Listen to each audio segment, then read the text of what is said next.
mes patekome į didelę bėdą. Didžiulę.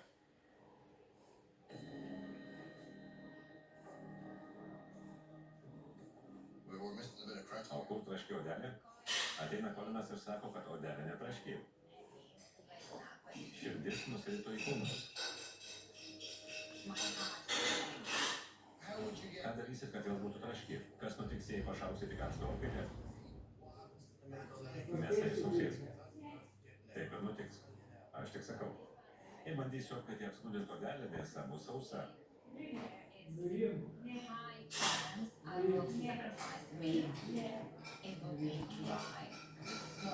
Mano vienintelis patarimas jums šį vakarą.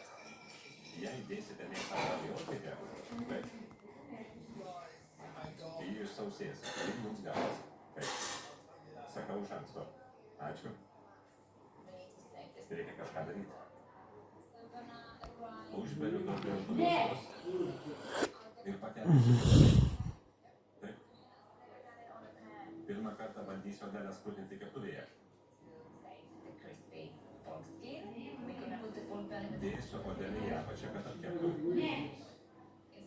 Labai baisu tokią svarbią dieną bandyti tai, ko nesidaręs. Taip. Dedu į šaltą keptuvę. Pažiūrėsiu, kaip atrodys. Dieve, padėk. Kaip manote dabar, kokiu jaučiasi po kritikos? Manau, greitai atsities. Tai po perlant netaip lengvai, būtent į itin jautri. Gal jai padės koko? Be abejo.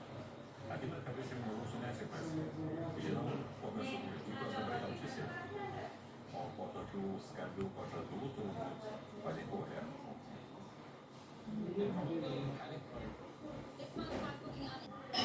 Maniau galvas klaus.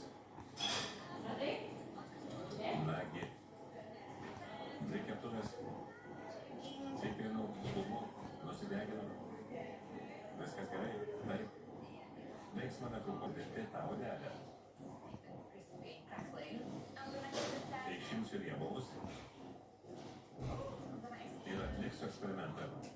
Žiūriu, ar nuo keptos mėsos liko riebalų. Jau girdžiu traškėsi. Tikrai? Pavyko? Girdi? Taip.